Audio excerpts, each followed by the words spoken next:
Hello everyone, you're welcome to La Dress Special. This is big exclusive. Today we'll be unmasking the man behind the plane.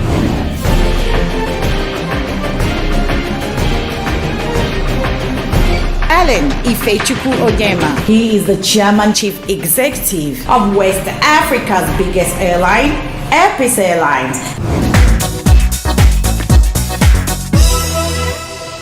Hello, Alan. You're welcome to Adachi Channel's La Dress. No. First of all, please do accept our condolences on the demise of your father. So rest in perfect peace. Amen.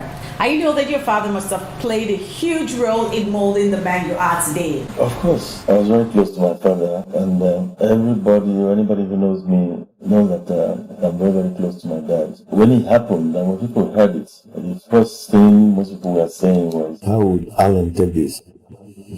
Even my children also were feeling for me.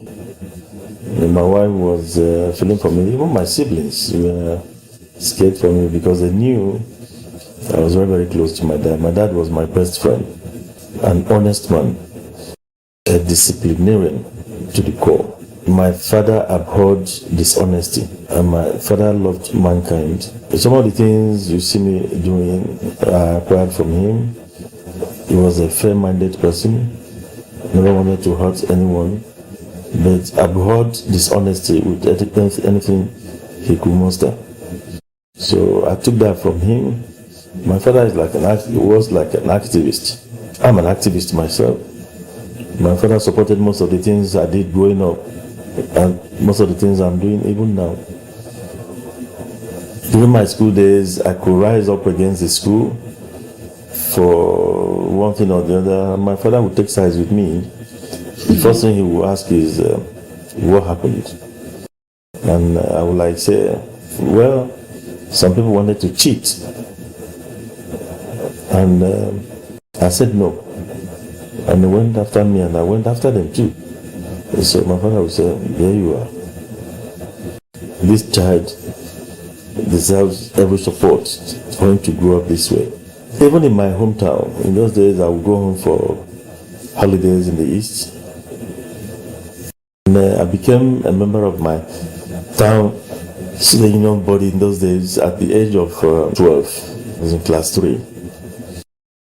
There were others in the university. But I discovered that so many things were not going right. I also felt that there was some level of corruption in the way the student union accounts were being run. I also felt that there was injustice to some sections of the town, that some parts of the town were being marginalized in the scheme of things. And I led a revolt at the age of 13. I led a revolt, and believe you me, even students from universities signed on.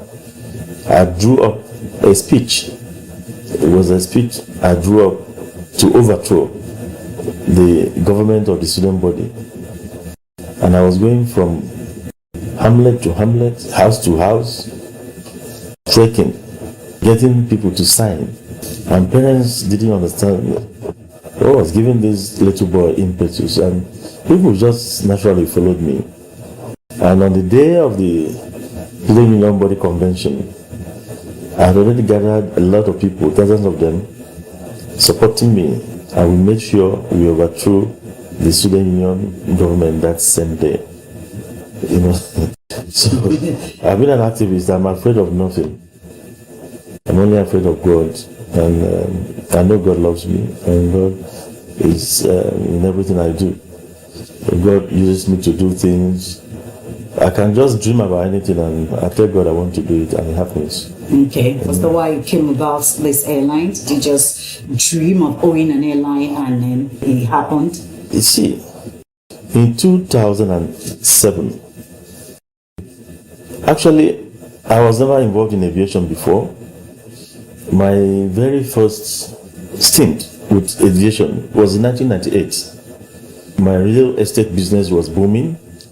I was one of those people who in those days used to, get fallow lands, develop them into layouts and real estate, and start selling and other kind of things. So I had good business in the 90s. My real estate business was really booming. So some people knew I had got money, and they came to me and said, we need to float a cargo airline. Now one cargo plane could give us all the millions we get. So there were 9 of us for one plane. I brought my money to the table. They didn't bring their own money. It took me about 9 months to get my money. And I swore then I would never ever do partnership in this country. I didn't know anything about aviation.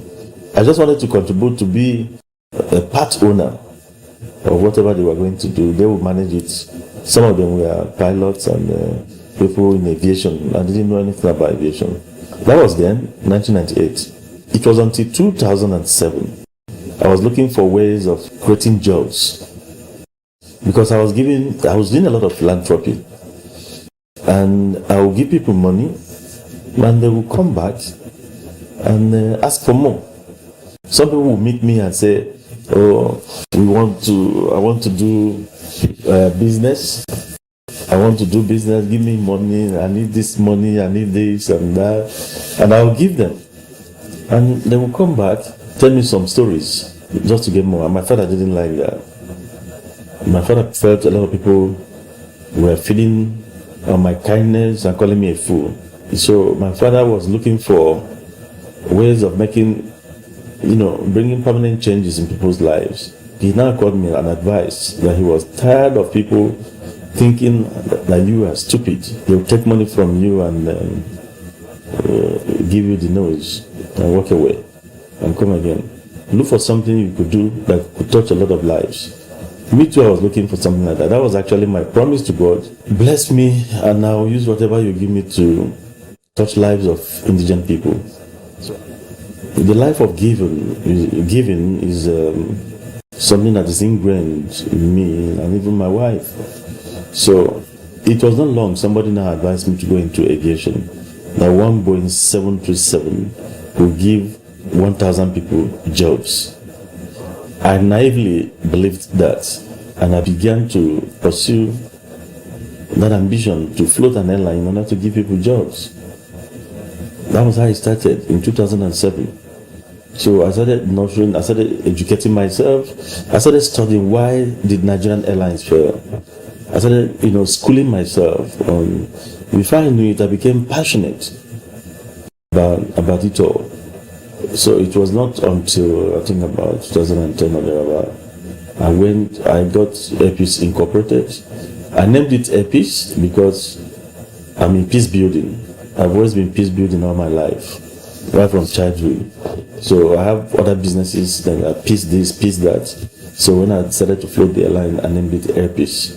So that was how it started. I bought my first aircraft in 2013. When I got my air transport license, I got Engineer Bolahon Abaton as my consultant to help me in getting the AOC that will eventually allow me to fly as an airline. The air transport license does not allow you to fly as an airline, but you need to get it first before any other thing.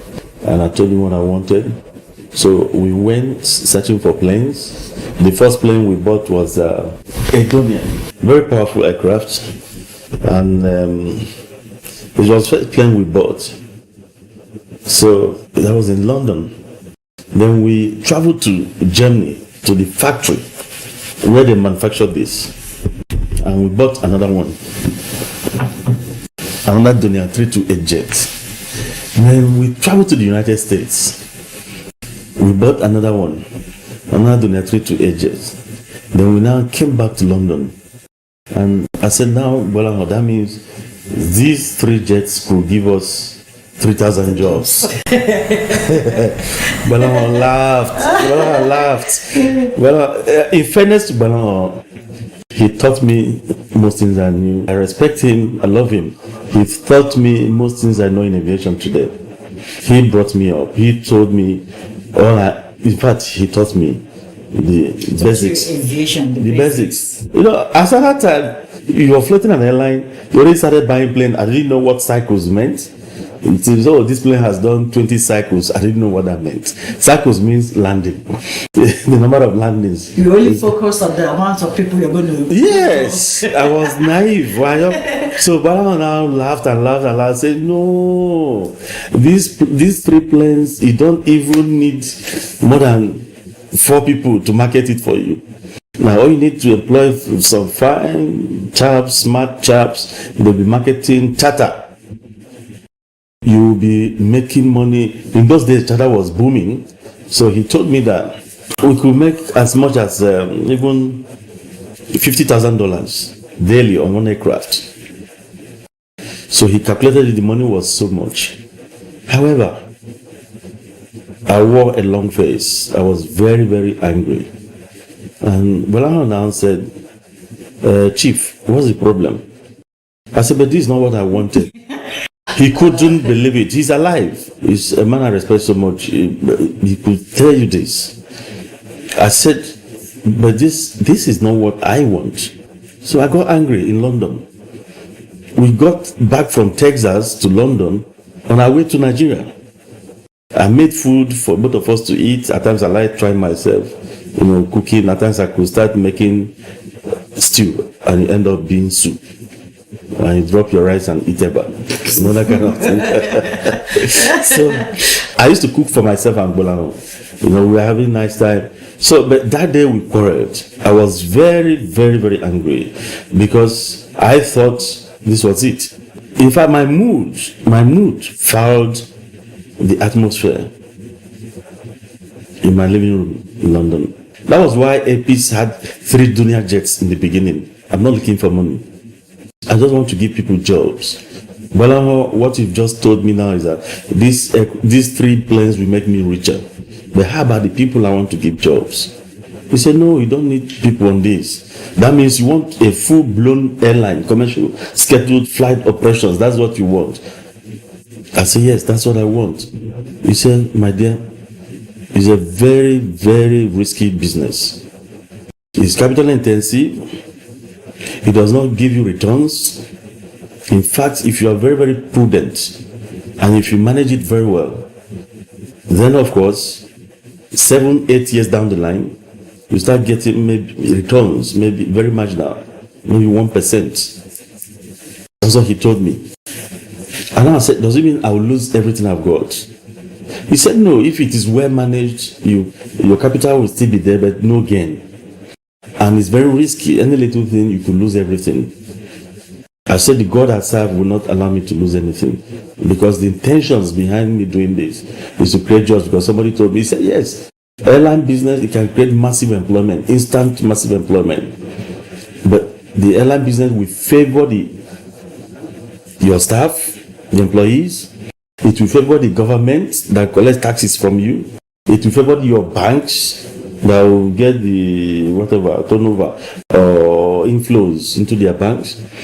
The owner ends up being the one suffering. I said, well, God will take care of me. I want to, you see, look at this country. All around you is poverty. So you need to do something to help the indigent. Why do we have insecurity? It's because a lot of people don't have means of livelihood.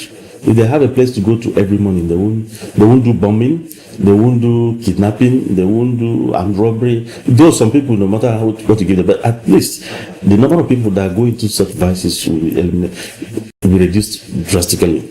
So I decided, in my way of paying God back, this is the only way I can serve God. I'm not an imam, I'm not a pastor. This is the only way I think I can serve my God. And my wife agreed with me that we should do it. Bola now said, in that case, we have to go and look for Boeing or Airbus. So I went online. And then I called the man we bought one of the Dunia jets from in America. He said, okay, I should come over. Instead of going back to Nigeria, we flew back to the United States. We went to Texas. His name is Douglas Jaffe. He's alive. He's one of the biggest, if not the world's biggest dealers, vendors in aircraft. He sells in hundreds. So we went to him and I said, I want to buy 737. He said, why do you want 737? I said, I want to float scheduled airline operation. He said, why do you want to do that? It's risky. I said, I want to do it. He said, why? I said, because he was already looking for more Donia jets for us. Okay. I said, because I want to create jobs in my country. They shifted from his seat. You want to create jobs in your country? I said, yes. I was convinced that scheduled airline operations do create jobs. And that is why I want to go into it. He said, is that all? You know, this is a risky business. I said, yes, I know. But at the same time, if you manage it very well, you will not lose your money and you keep on creating jobs. He couldn't believe it. He stood up from his seat and looked at me and shook hands with me and said, what kind of aircraft do you want? I said, I want 737-800. He said, where are you flying to? Tell me, list all your routes. I started writing. Lagos, Maiduguri, Lagos, Yola, Lagos, Sokoto, Lagos, Owerri, Lagos, Enugu, Lagos, Benin, Lagos, Port Harcourt. I started writing all the Nigerian. Then he plotted them on a graph and showed it to us on a screen. And said, my dear, all you've told me, none is, most of them, 95% of them are 40 minutes flights, 50 minutes flights, 1 hour flights. The longest was Maiduguri, about 1 hour 30 minutes. Then he said, you don't need a 737-800. So I looked at it, I refused. He said, look, I'm not going to deal with you. I know the motive behind your setting up this airline is to help your people, and I'm here to help you. I'm here to advise you rightly. So he said, look, with this, you start, nobody knows you, you're going to start small, just start that way. When he started withdrawing the planes, the major US airline, I don't want to name them because of non-disclosure, didn't want to release up to 7. They released 4. That was why I started operations with 4 Boeing 737-500s and 3 Donia 328 jets. And the Dash 500s came with 114 seats, 12 business class seats, and 102 economy. After a year, I sold 2 of the Donia jets. Okay. And kept only 1 till date. The other one is a private jet that we use for charters and other. Okay, you also do charter? Yeah, we do charter. We have an executive jet. The other 2, we sold the other 2 to a British airline. I'm sure for a major British airline to come here to buy our planes, I don't think they've never done that before. It shows the trust the international community has for Air Peace about maintenance and everything. How many aircrafts do you have now? Because we've given away these other 2, we have 25. That's 25 flying. Then of course we have 10 737 MAX on order. Then we have the recent one, the E2195. The 30 jets we went after. I know you love Boeing. With recent 2 tragedies involving Boeing 737 MAX, what's going to happen to the orders you placed recently? Are you sticking with those orders or are you canceling them? Well, I cannot say yes, but neither can I say no at this juncture. Okay. Boeing and the authorities, they've not come up with the reports of their investigations. Everybody is waiting for the reports of the investigation, and until that happens, you cannot cancel your order now for what happened elsewhere. Without in aviation, is about the investigation must come through first before you take such decisions. We are not in a hurry. After all, we are supposed to receive our orders in 2023-24. Okay. That's on 4 or 5 years time. So it's still a long shot. Time is not right for that kind of decision. But in whatever we do, we must carry the Nigerian flying public along. That's lovely. The first time your first 777 came in, you told me that it's for your international worldwide destination that will be starting very soon, because it's been a long time coming now. When is it going to start? Do you have a date for it now? First and foremost, I want to say that all my life I've been trying to do things to help my country. and nobody should doubt me. I'm not blowing my trumpet, I'm just being modest. I'm a good example of think of what you can do for your nation and not what your nation can do for you. You all knew what I did in the Niger Delta, how I started using my own funds to attack the incidents of violence in the Niger Delta from 2004 till the thing culminated into amnesty. When I was doing that, people didn't ask where I got my money from. I was using my own funds to be picking those boys, training and transforming them, brought the entire faculty of the Center for Nonviolence and Peace Development of the University of Rhode Island in America down to Nigeria with my funds for the sake of my country. Nobody is celebrating me. Tell me any Nigerian, dead or alive, who did that. I did that when the military and the use of force couldn't work in the Delta region. I did that. I've traversed the length and breadth of this country. All the northern emirs, the first class emirs in the north, in the old, they all knew me. Because I believe in this nation called Nigeria. I'm passionate about Nigeria. I'm passionate about our oneness. I believe in the huge diversity God has given us as a nation. 378 ethnic nationalities. That is a huge source for progress and strength. Unfortunately, Nigerians are not harnessing that God-given gift. And it hurts me. So I'm always out there to look for what I could do for my nation. It's not only in the Niger Delta, in the north, in the east, everywhere, even here in the west. I try to do things to touch lives, to promote broad nationalism in Nigeria against ethnic nationalism or religious nationalism. So between 2004 and 2008 to 9 to 10, I did things to help my country nobody ever did. When I was picking the militants and training and transforming them, the international community took notice of me. The Nigerian government only took notice. I think during Obasanjo's regime, they took notice. The State Security Service were following me all over the place. They would show up here and there, trying to know what I was actually doing with these guys. The United States Consulate in Nigeria came and saw for themselves, and they participated one way or the other.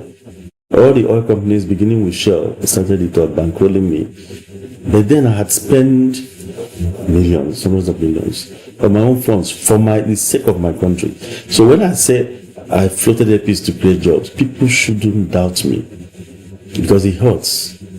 They shouldn't doubt me. If I wanted to make money, I would have obeyed Engineer Bolan Baton, and I could have started with only the Donia jets and employed only 3 people or 4 people and be making my thousands of dollars daily. But that was not the thing for me in there.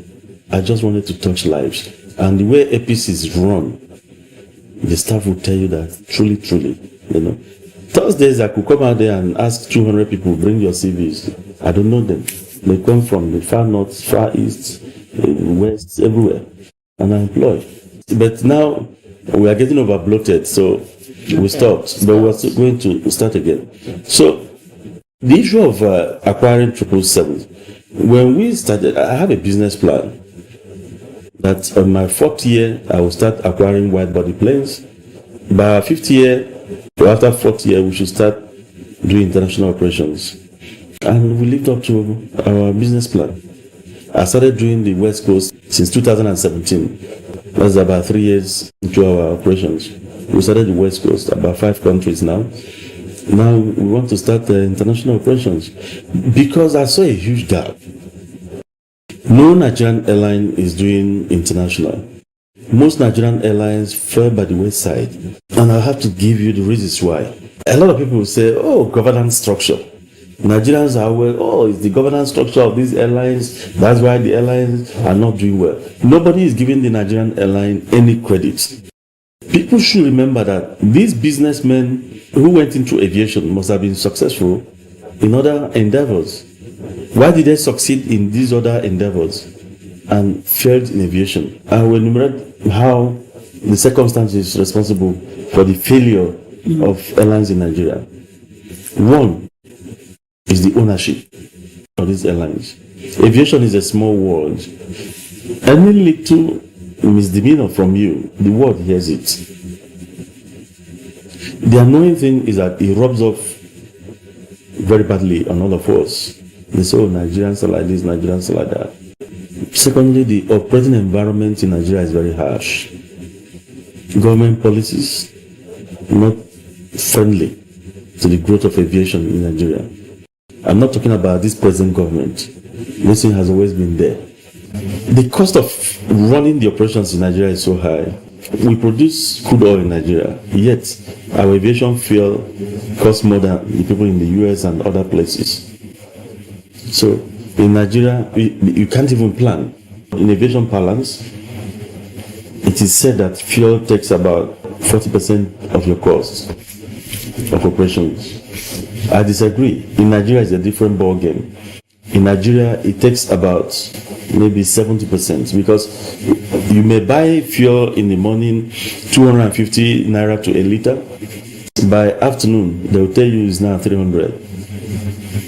By dusk in the evening, they'll tell you it has gone back to 350. It is very expensive to run. Not stable. Now, how about spare parts? If you're running an airline in America, if your aircraft is snagged, if your aircraft goes tech, very easy to get spare parts immediately.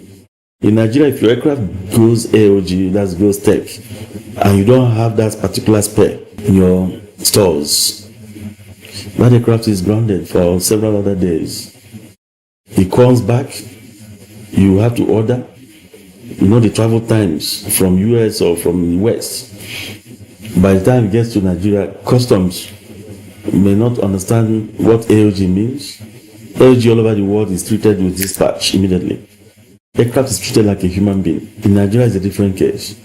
So customs might keep your spares there for another 2 weeks. Okay. You go have meetings with them to... Yeah, we've been complaining, but they've started changing. They've started changing for good. I have to, give it to them.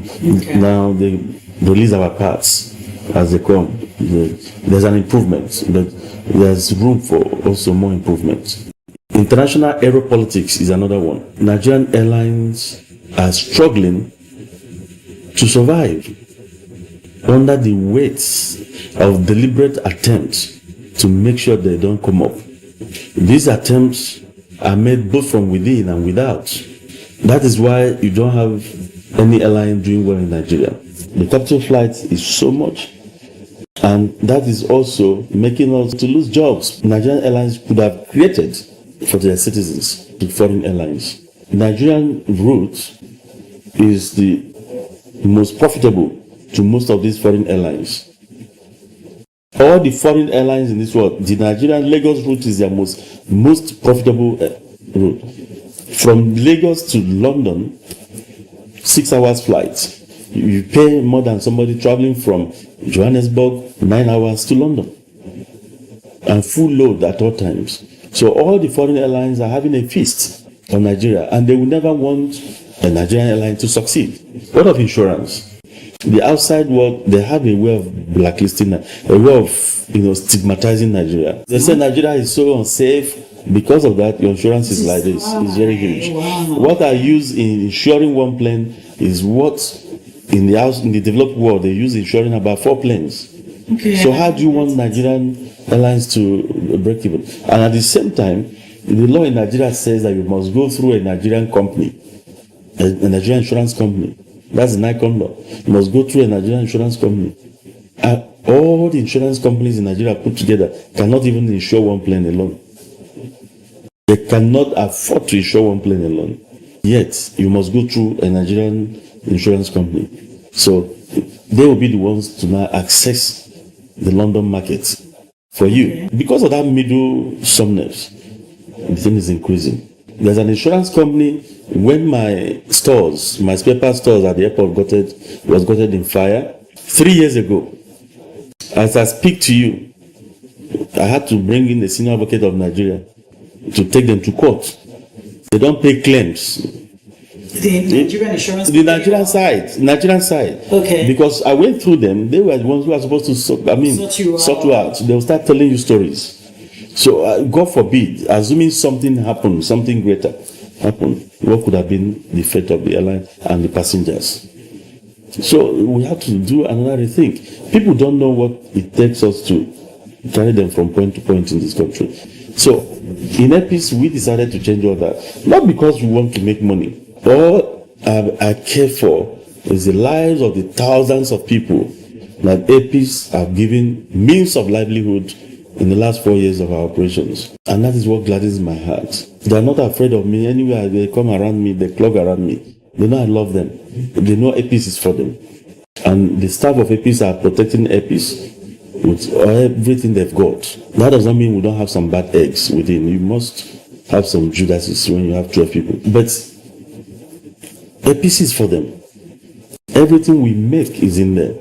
Banks are falling all over themselves to do business with EPIS because of my integrity and integrity of the airline. We borrow money, we pay. All the planes we didn't buy with our own cash. Money we are borrowed, funds we are taking from banks. And we created sinking funds for them, so no fears for them. They were all getting their money. Sometimes even before the expiration of the tenure.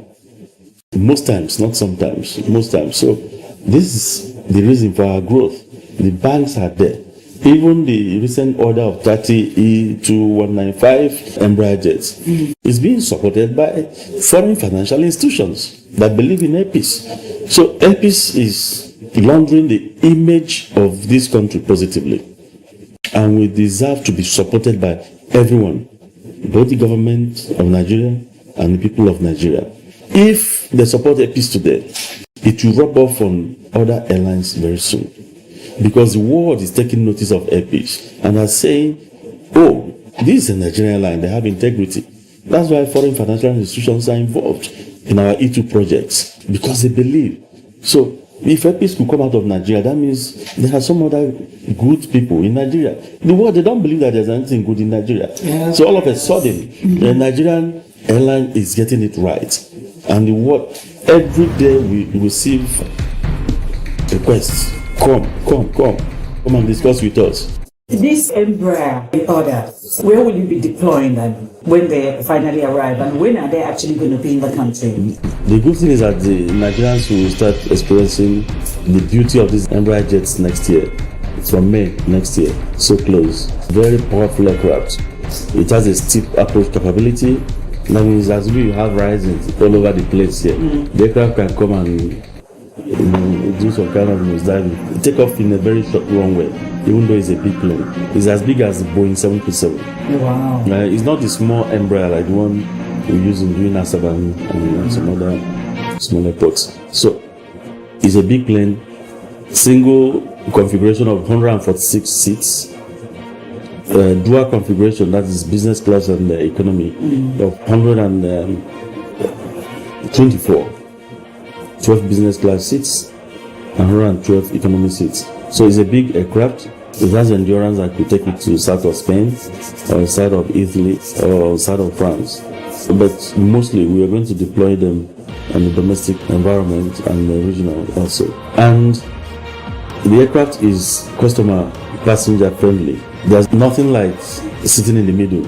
It's two aside. It's either you're sitting on the aisle or you're sitting by the window.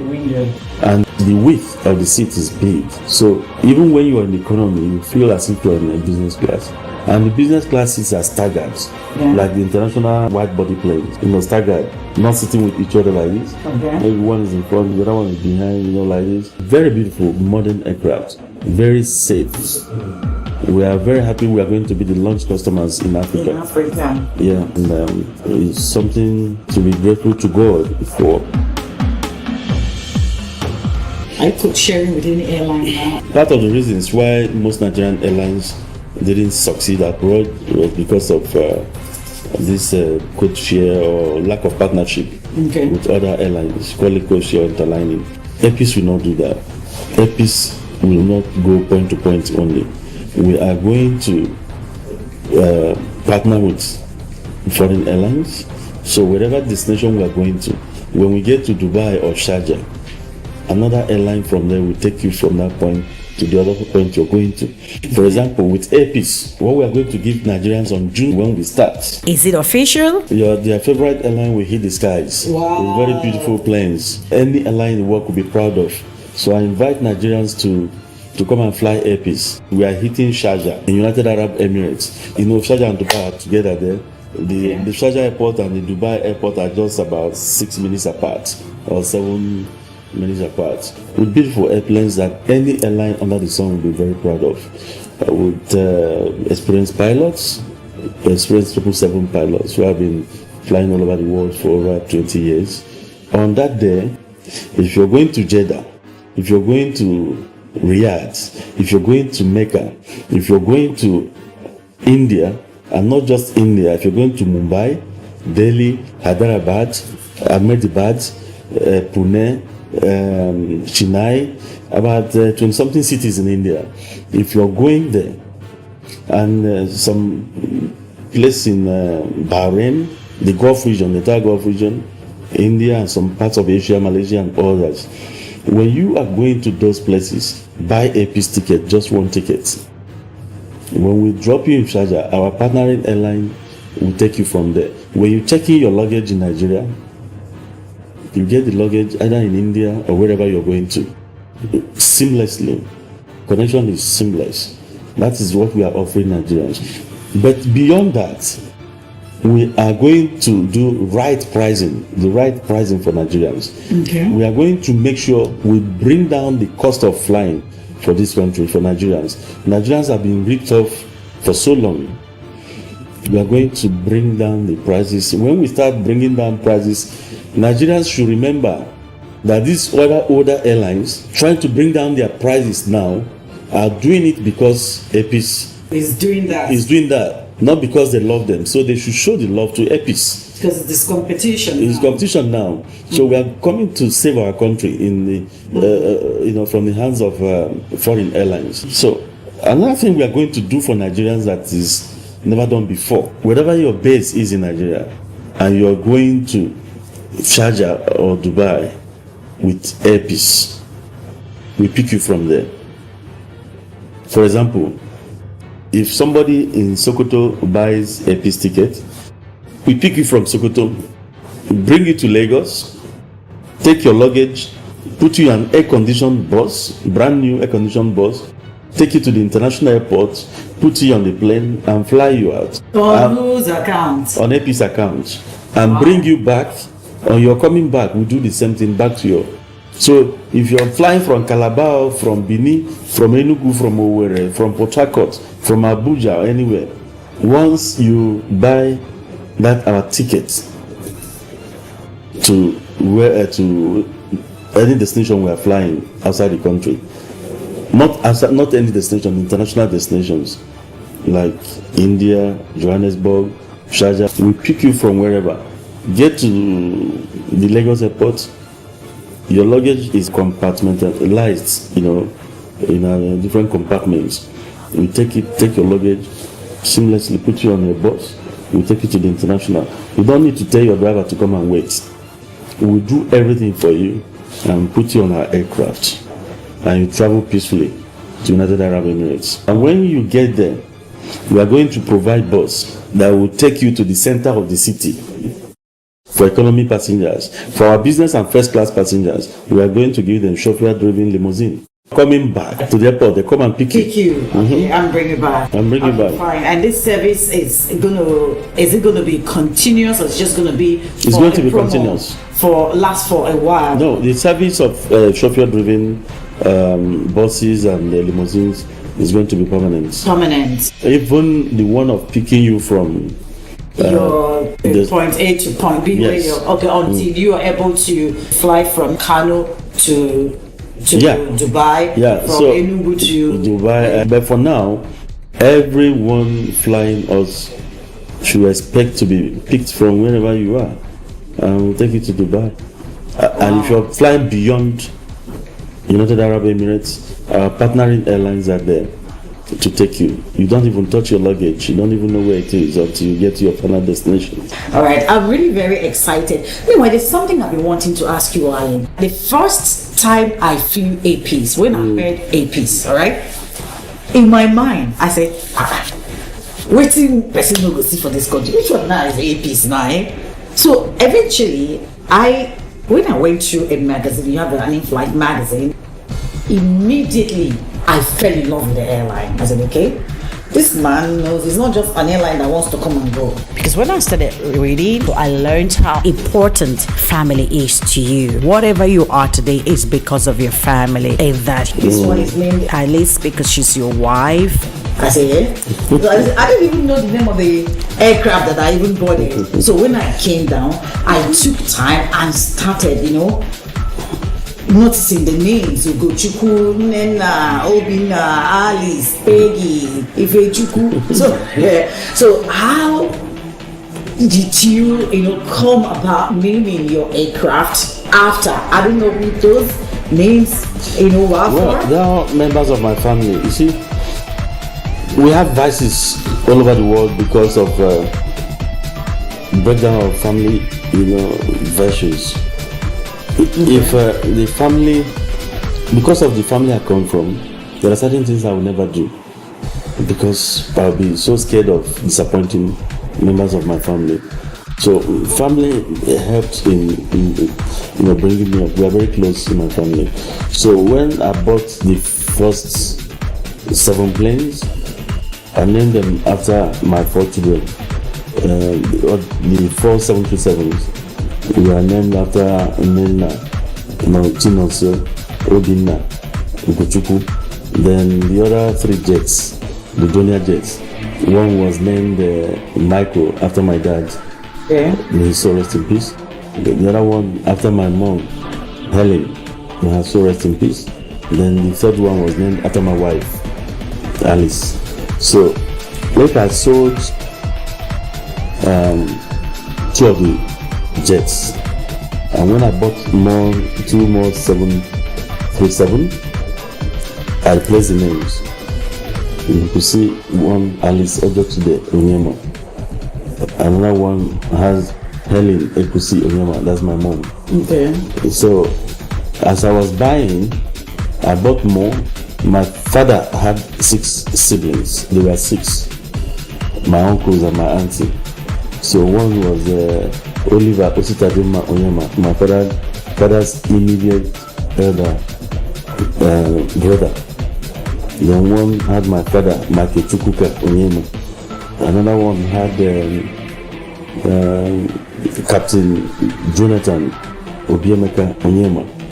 Another one had Caroline Abasiere Onyema. That's the only sister my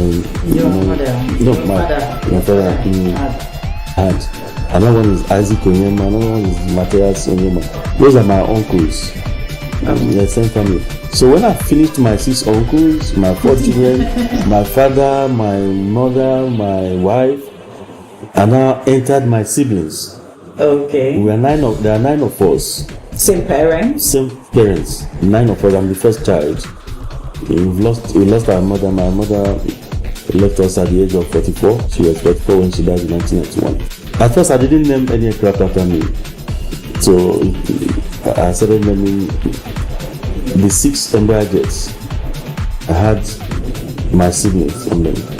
You see Udoka, you see Nkechi, you see Chinonye, Gina Omogo, Kenneth, my younger brother. I have only one brother. 7 sisters. Yeah. So, and I bought some more 737s named after Tina, my immediate younger sister, and all of them. So when the 777s came, started coming, my wife said she would like her name on the 777. So you can see one Ojochide, her Igala name. My wife is from Kogi State. Okay. Ojochide. That's my wife's Igala name. So she has 2 planes in her name. 737. Well, I'm sure maybe when the Embraer comes, maybe my wife might have another name there. Okay. So one of the 777s was named after my wife, and When the second 777 was coming, my wife insisted, he said, it must bear my name. So my wife, as the vice chairman of the company, called on them and said, change that, put my husband's name there. My wife calls me Ifechukwu, she doesn't call me Alan. She prefers calling me my native name, which I love so much. It's a beautiful name. So she said they should put Ifechukwu there. So they put... Okay, the first one that came. Yeah, Ifechukwu, that was the first one, yeah. Yes. It was my wife that... I didn't know until the plane touched ground. I didn't know it was going to come with my name. I wanted to put one of my cousins, because I finished my siblings and... Okay, it was remaining only Angoli. So I was surprised when I saw Ifechukwu there. And when the next one came, she put her name, she was preparing ground to put her. So we wanted to make sure that your name comes first. So when the third one came, Angoli Peggy Onyema is our last born, my youngest sibling. How did they feel seeing their names? Yeah, they like it. They always go to take pictures. One of my uncles, Captain Onyema, who actually I grew up with, he loved me like he was like my dad. In fact, himself and my dad used to quarrel because of attention from me, you know. Each one wanted to get more attention. He loved me so much. So his greatest wish was to have his name on one of the planes. Unfortunately, he was on his sick bed in London. He had cancer. He was on his sick bed when the aircraft named after him arrived. So he didn't have the opportunity of seeing the aircraft, and that really hurt me. The one with Jonathan. It's all about family. Now I'm going to enter my cousins. when this one started recording, I will enter my cousins. Yeah, like I want to name one aircraft Worry Boy. Worry? Yes. I attended government college. I grew up in Worry. Wow. And God willing, one of my hometown. Then I'll start extending to my friends. That would be wonderful. Where do you see Airpeace in the next 5 years? Well, in the next 5 years, Airpeace, by the special grace of God, will be the airline to beat in Africa. I don't see anything stopping our march towards success. If in the last 4 years we've been able to do what we've been able to do now, if we continue in that direction, we should be having over 100 fleets and we'll be the airline of choice in Africa. We intend to take over the leadership of commercial airline aviation. But that is not our target. Our target is just to do the right thing. Continue creating jobs for the masses of Nigerian people. The only thing we need is the support of everyone, support of government agencies and support of government and the people of Nigeria. And we give them what they are looking for. Their international flight operations into Sharjah, United Arab Emirates, and we are going to give them a kind of service they've never had before. Like I said, we are going to engender price war in the sense that when we start giving Nigerians the right pricing, all these foreign airlines have been ripping them off over the years. We come down from their rooftop of pricing and they will start respecting Nigerians and treating them like human beings. Because of the composition, they know, all these airlines, they know that Airpeace is a serious airline. So it's not going to be the same way they've been carrying on in the past. That I can promise you. We know what they're going to do. The international aeropolitics is very dirty. Therefore, I call on our government to help us to play it. Some countries didn't respond to our mails. We send them our Nigerian government's approval. It took them 3 years to respond to our mail because they didn't want any Nigerian airline to come to their country. They want to reserve it for the airlines coming from their own country. That is why I'm against the proliferation of designations for foreign airlines into Nigeria. It's hurting the economy of this country to no end. The domestic carriers too. It is hurting the domestic carriers. It is hurting indigenous jobs. It is sabotaging and hurting the economy of the country. Nigerian airlines will never grow. If Turkish airline tomorrow starts flying to Port Harcourt, from Port Harcourt they are flying to Abuja, they carry passengers from Port Harcourt, they drop in Abuja, then from Abuja they go to their country. Where is this done? It should not be allowed. If they want Port Harcourt passengers, let them have an agreement with a local carrier. So all their Port Harcourt passengers will now fly through the local carrier. It doesn't have to be airpiece. Bring them to Abuja or Lagos, wherever they want to fly from. By so doing, revenue is going to the local side. And the local airlines are the ones providing the jobs. The foreign airlines, they just sign a JSA agreement with one company and that is all. How many people do they employ? Yeah. APs are giving employment to over 4,000 people. All the airlines put together in 60 years of the operation have not even employed up to 1,000 people. I'm not talking about now. I mean, aggregate of whatever they must have employed in all their years of flying into Nigeria put together. So, if we want to grow our GDP, we have to give jobs to people. The way to give jobs to people is not to allow these foreign airlines ravage our country with impunity. Aviation will never grow. Quote me, aviation will never grow if we continue allowing foreign airlines to dot every nook and cranny of our nation back to their own country. If you know the amount of foreign earning the airlines take out back to their country, for goodness sake, don't give me the reason that Nigerian passengers, if they work, is their comfort. That's why you now have to allow every airport in Nigeria. Some are having 5 destinations into Nigeria, some foreign airlines. You don't do that. It's like saying that you allow unrestricted importation of goods into Nigeria because Nigeria like imported goods. That is it. Because you can import water because they like everything foreign. It's like allowing them because that will give them comfort. It's the same reasons we hear about people want it. No, it's not what people want, because indirectly it will hurt the economy and hurt the people. When there are no jobs, robbers and banditry will increase and they start killing people. Yeah. And our national reserve will start going down. We don't need it. We need to encourage Nigerian airlines. They need to be encouraged. Your next destination after Sharjah? Johannesburg. We just got in their permit just yesterday after 3 years. Maybe because I went to see our Director General NCA, who queried them, who was angry that why is it that up to this moment they've not answered their piece. So I thank Captain Muta.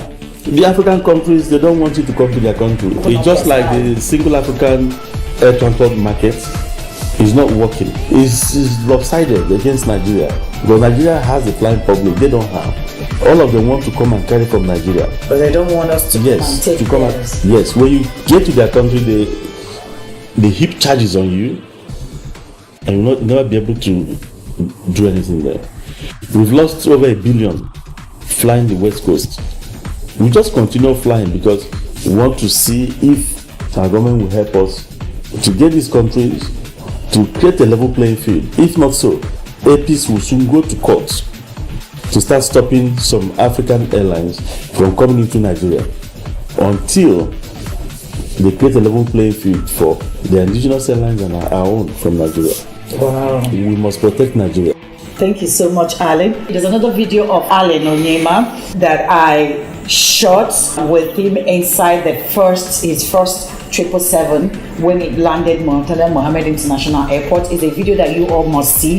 In that video, he talked about every other thing that you'll be interested in knowing about the airline. It's actually a must watch for all of you. And also, I'll give you a sneak peek inside the Boeing 777-200, the one that'll be going to Sharjah very soon. It's really a beautiful aircraft. Thank you so much, Alan, and thank you all for watching. Please do not forget to subscribe to our channel if you haven't subscribed. And for those of you that have subscribed, a big thank you to you. I appreciate all of you. Thank you so much once again, and bye-bye.